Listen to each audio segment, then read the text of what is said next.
Before we start, please hear a message from International News Today Network. Starting today, for every subscriber, International News Today Network will plant one tree to save our planet.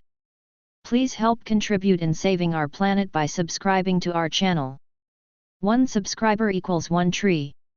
Thanks. The upcoming NATO summit in Madrid might see the military bloc decide to send thousands of troops to Russia's doorstep, the Spanish newspaper El País reported on Sunday, citing its sources. The bloc, which is set to reinvent itself next week, will also reportedly cut all ties with Moscow, the paper added. NATO member states are ready to turn Eastern Europe into a fort hosting thousands of soldiers and a large quantity of military equipment amid fear of a potential Russian assault, El País said, citing sources familiar with negotiations, which are still going on at the military bloc's headquarters in Brussels ahead of the summit scheduled for June 28 to 30th. The bloc wants to send a message that it is on war footing and ready to respond to any aggression, the paper said. NATO would also use the summit to boost national defense spending and joint financing of the bloc, it added.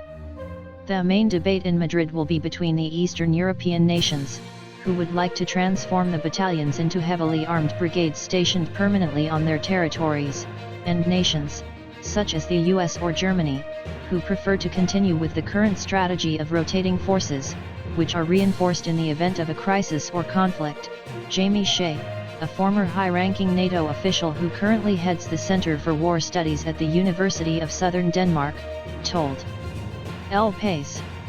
Even if the bloc decides for a lighter deployment strategy, Eastern European nations might see NATO forces currently stationed within their borders doubled. The groups stationed in Poland and the Baltic states, now consisting of between 1,000 and 1,600 soldiers, would see those figures doubled and would also have greater autonomy and more sophisticated weapons, according to El País. However, if Tallinn, Riga and Vilnius push their demands through, the NATO buildup could potentially involve entire divisions, massive units of up to 15,000 troops commanded by generals, El País said. Latvia, Lithuania, and Estonia have reportedly asked for between 15,000 and 50,000 soldiers in total. In mid-June, Reuters, citing diplomats and senior officials from leading NATO nations, reported that the Baltic states would not receive the requested buildup. The region already hosted around 5,000 multinational troops prior to Russia's attack on Ukraine in February. Poland's defense minister Mariusz Błaszczak confirmed earlier on Sunday that Warsaw would also like to see a NATO brigade group deployed to its territory, adding that the bloc's flank would require special attention for a long time. NATO has also doubled its presence in member states bordering Ukraine since the start of the Russian military operation in late February. Together, Hungary, Romania, Slovakia, and Bulgaria are currently hosting around 40,000 NATO soldiers, according to El País.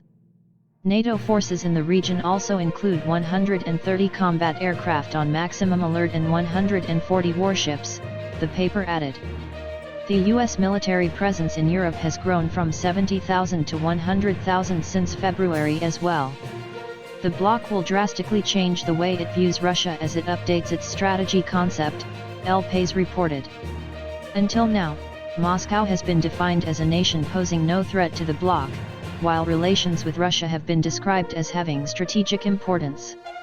The new concept would see Russia defined as a direct and imminent threat that could potentially attack any NATO member state, El País said, citing its sources.